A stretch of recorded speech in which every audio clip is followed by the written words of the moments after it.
Tonight, a man arrested over lighting this fire outside Port Lincoln Police Station. And a pleasing result for the Port Pirie economy, with unemployment figures dropping drastically in just 2 years. This is Southern Cross News with Fraser Goldsworthy. Good evening. Dramatic footage has emerged of a man allegedly setting fire to the Port Lincoln Police Station.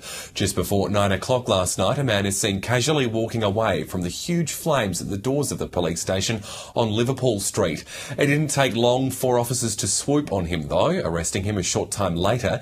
He was charged with property damage and was refused bail. The police station was closed to the public at the time. No one was injured during the incident. The Adelaide to Tarcoola rail upgrade project is set to bring more jobs to our region. Construction company John Holland has been awarded a contract to replace over 1,000 kilometres of rail in a bid to boost productivity. Stronger steel straight from the Whyalla Steel works are set to replace these tired rail lines. This will allow greater speed of existing freight customers, better track quality and faster running times.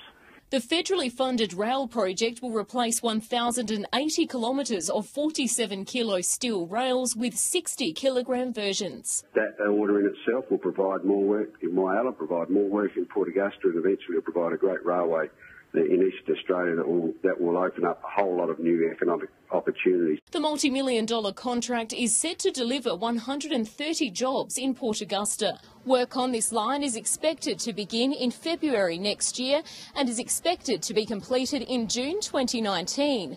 The company says it will work between scheduled trains and is promising minimal disruptions. We call them track access windows, so we're under as traffic permits.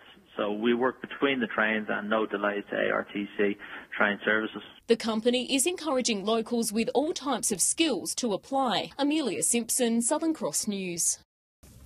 Broken Hill City Council has knocked back another application for funding, this time for the local YMCA redevelopment. The fitness centre has applied for an extra $100,000 in funding, but was rejected in a deadlocked vote, with the city's mayor making the final call. The mayor says funding applications should be made to the Community Assistance Grants Program in order to create a level playing field for all applicants seeking support. Port Pirie is celebrating a huge drop in its unemployment rate. The latest Upper Spencer Gulf figures show the town has made a significant turnaround over the past 2 years.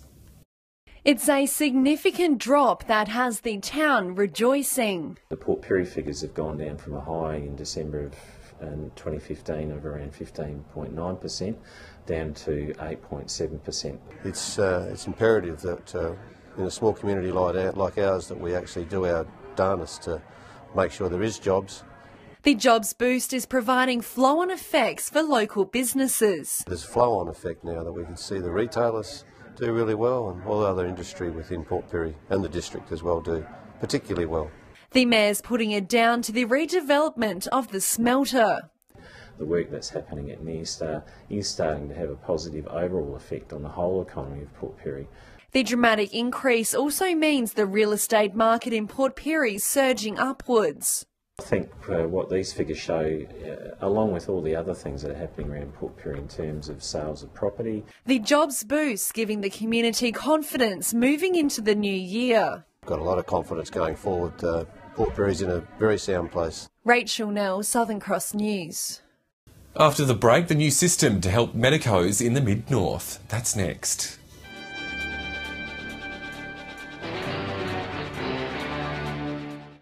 Port Pirie Regional Council is sprucing up one of the main entrances to town. The old guardrails along the 3-chain road overpass are being painted and inviting bright blue. To represent the blue of the sky and the blue of the sea, which are two very prevalent features of Port Pirie. Bedford workers will be carrying out the beautification, a process which will be completed early next year. In the meantime, to ensure the safety of workers, lane and speed restrictions will be put into place. GPs at Laura and District Hospital now have a new state-of-the-art treatment system to help local patients. Medicos will be able to use the equipment to get in touch with other health professionals across the state in order to provide the best care service. Despite being one of the smallest EDs in the state, the Laura and District's Emergency Department is now equipped with the power of doctors and health providers across the state. It's all thanks to a system called SAVES. Stands for the South Australian Virtual Emergency Service. When a local Laura doctor is unavailable, patients will be able to receive the medical help they need from other GPs through a video conference. It can also be used to gain a second opinion. The local GPs and the local nurses, and they can actually even link into it if they need that additional advice from some expert GPs if they're not quite sure. It'll also save time and money, reducing the need for patients to travel to Adelaide to get the care they need. Health professionals at the Laura and Districts Hospital have been reassured the SAVES program is not a replacement service. It's designed to give local doctors more work flexibility while still providing high-quality emergency medical support. It allows them to actually spend some time with their families, take a weekend off, and we can actually provide that care through telehealth. Rachel Nell, Southern Cross News. A long-serving midwife and nurse has been recognised for 40 years of service at the Port Augusta Hospital. At its long service awards and Christmas lunch, nurse Marg Keelan says she wouldn't be doing anything else. I always wanted to be a nurse from the age of about 10. That's all I ever wanted to do. And I started when I was 16, and now I'm in my 60s. So. Others were also recognised, including a local volunteer who's been visiting Port Augusta patients for the last 10 years. Good on them. More education pathways, improvements to infrastructure and building on the successful work over the past year. They're the points of focus for the Spencer Gulf Cities in 2018. The group held its final meeting for the year this week as they gear up for an election year. It's been a fruitful year for the Spencer Gulf Cities Group, which after a rough patch has the world at its feet. The mayors and MPs met for the final time this year, pleased with the work they've all achieved. And the equal input amongst the three cities has been really pleasing when you actually sit back and look at the annual summary of things that have achieved over the last 12 months. They're now looking towards 2018 with a state election looming. Infrastructure and decentralisation are areas they're now targeting. We've got local people who want to train. We don't want them to leave our area to do it. We need to be able to train them in our area. An increase in tertiary education opportunities is being billed as the saviour. Port Augusta and Port Pirie will push for an expansion of uni offerings into their cities. New skills required, but we want to make sure we can capitalise that at a local level as opposed to people having to continually relocate. Whylla's mayor says our reputation is rising fast across the country and these measures will only help. We'll all be able to transform our economy somewhat, our basis, and it's going to be good news. John Hunt, Southern Cross News. Liberty One Steel's Whyalla Operations has scored big wins at its annual safety awards this week. The Southern Middleback Mine's Daniel Rowlands was awarded the Safety Leader of the Year, while BGC's Anthony Edgecombe was awarded the Safety Contractor of the Year. Now, being a family-owned business, looking after each other, looking after our mates, perhaps has an even more special meaning than before. The team behind the IPF wash plants and the steelmaking turret cleaners received merit prizes in their categories. Still to come tonight, we look back at the year that was in Port Lincoln. That's next.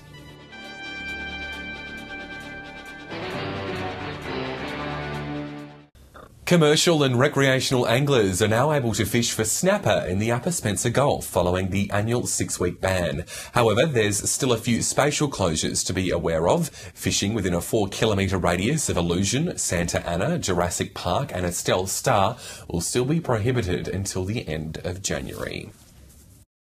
Well, the Silver City is ready to rock with Rockfest Broken Hill just one sleep away. Some great acts have been penciled in and organisers can't wait to put on a show. The stage is set. Tomorrow around 2,000 people will converge on Memorial Oval as the silly season gets underway. The bands are ready to rock. We had them in Swan Hill 2 weeks ago, Mildura the week before that. And I tell you what, you're in for a treat. Organisers were busy finalising the concert setup today, preparing for an afternoon and night of live entertainment. And the lineup speaks for itself, with headline performances from Shannon Knoll, and the legendary Daryl Braithwaite.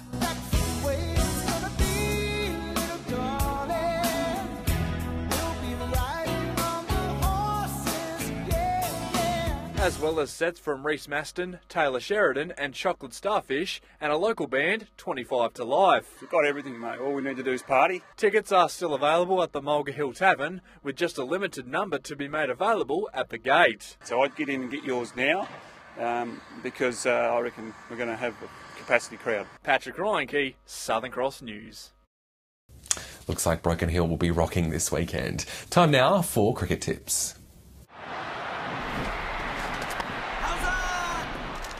Yeah, g'day and welcome to this week's round of cricket tips for Port Augusta. This week we see Central Stirling take on Corn at Pirie. This should be a good match. Both sides have been winning, but because it's in Port Augusta, I'm going to lean towards Central Stirling. The other match sees West Augusta take on South at Epsom. West really need to win this if they want to play finals. Unfortunately, I can't see them beating South as West are struggling right now. So there are my two winners for this week, Central Stirling and South Augusta. Hello and welcome to round 9 of Port Pirie cricket. We start this round with Solly North taking on Southport at the Globe Oval on Saturday. Solly North have easily accounted for Southport in their two meetings earlier this season and shouldn't have too much trouble in this one. I'm going with Solly's. At Port Oval, it's the two most successful clubs of the last 20 years, Props and Wandera. Props are undefeated after 8 rounds and have a good mix of youth and experience. Wandera's only 2 losses this season have both been against Props, with the side being dismissed cheaply on both occasions. The Wandera batsmen will need to step up if they are to challenge Props in this match. I'm tipping Props. Saturday sees top of the table clash in North Whyalla versus Central Whyalla at Memorial Oval. Central Whyalla go in favourites, with Dan Collison firing on all cylinders, taking 5 wickets last week. North Whyalla will be looking for David Atkinson to step up with the bat, and David DeCora and Mark Heath will be playing their last games for the club. My tip, I'm going to go with my Magpies this week. Sunday we'll see Rapina versus South Whyalla at Memorial Oval again. South Whyalla was so close to their first win last week, falling 5 runs short of North Whyalla. Rapina will be looking to build from their disappointing performance against Central last week. I'm going to go for an upset with the winless South Whyalla taking the chocolates. Final round of Broken Hill cricket before the Christmas break this weekend. Very good game out at the Alma. Sees West take on North. North on a winning roll at the moment, and they'll be looking to continue that streak. West have been reasonably competitive over the last few weeks, and I think they may just sneak in. In the other game, Central versus South, South can't buy runs at the moment, so I think this should be a fairly easy win for Centrals to cap halfway through the season. Yeah, good luck to all the teams this weekend. Well, we end our Year in Review series tonight in Port Lincoln. The Lower EP has recorded a tourism boom, along with multi-million-dollar developments and some major new events. Jason Kemp spoke to Mayor Bruce Green to review the year that was. Bruce, thanks for meeting with me. It's been a massive year for Port Lincoln, and I'm sure there's been plenty of highlights for you to talk about. We started the year with the opening of the new leisure centre, the indoor aquatic centre, the pool. We'd spent $10 million on that over a number of years, and to have it opened at the beginning of the year was a real highlight. The other big engineering project that came to a conclusion towards the end of this year was the London Street Bridge. That was a major works from Council, 2.2 million of Council money and 2.2 from the federal government. And we completed that on time and on budget. So a couple of major engineering projects. Bruce, Port Lincoln's known for its tourism. It's also known for its Tunarama, but there's been a couple of new events this year that has really put Port Lincoln on the map. We had 2 new festivals. One was the Teakle Auto Sprints over the Easter long weekend, which was a fantastic new festival for town.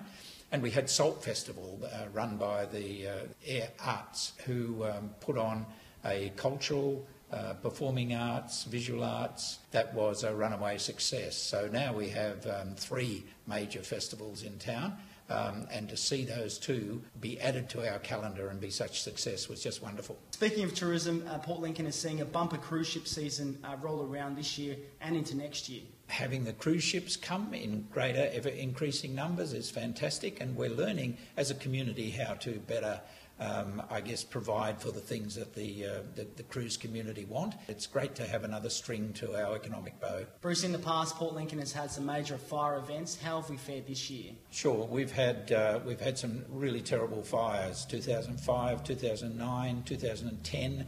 The city was under siege. People are much more aware of the danger, and the community has responded by being much more fire aware. Partly good management, but also partly conditions allowed us to escape any serious fires in our community, so that's a really good thing. There's some major industries that call Port Lincoln home, such as the aquaculture and agriculture. How have their years been this year? The wild catch fishery is going really well. The prawn guys are awarded across the globe for their sustainable fishing practices. Wild catch abalone is okay. The Western rock lobster industry is good. Clean seas and their kingfish are going well. The tuna industry, their business is doing really well, and of course they support a sardine industry. When we look at the agriculture, we had a very dry start to the season. People dry planted. The yields haven't been the record yields that were achieved the year before. Lower Eyre Peninsula is okay, but certainly no records were broken because of the very difficult climatic conditions. Bruce, the 2016 census data was released this year. Was the information that came back surprise you? I was really surprised to see that data. I was looking for a number of around 15,000 plus in the town instead of the 14,000 odd that we had. During the year, each and every year in the last 5, we've seen between 50 and 100 housing applications being approved and houses being built. So I was assuming that there'd be more people in town. I'd like to believe it was a quirk in the nature of the statistics, but we've got to believe that they're the numbers, and I think next year, from my point of view, I'm going to pull the stops out to see what we can do about encouraging people to come and live and work and play in Port Lincoln. Bruce, thank you so much for this year. It's been a wonderful year in 2017.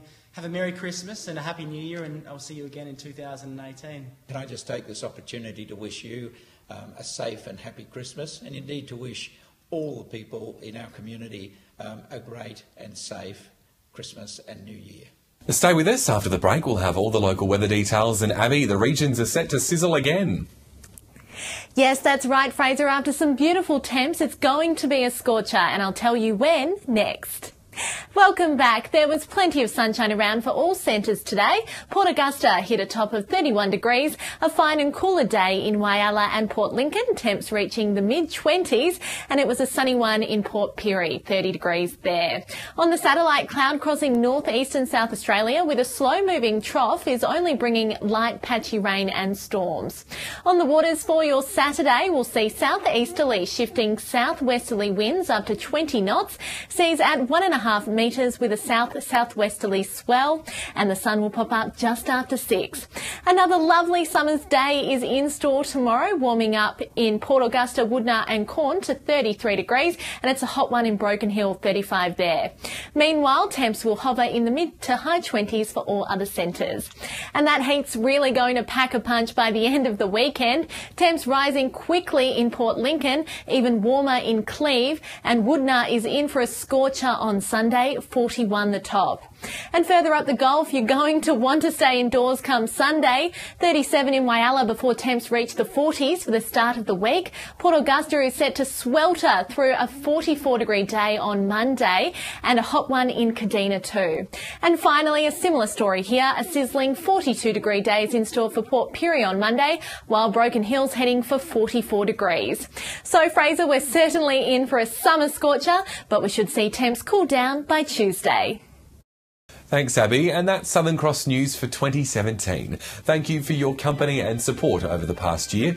We're taking a little break. We'll be back on Monday, January 8th. So from the team, we wish you a happy and safe holiday season. In the meantime, I'll have updates later. Until then, enjoy your evening. Good night.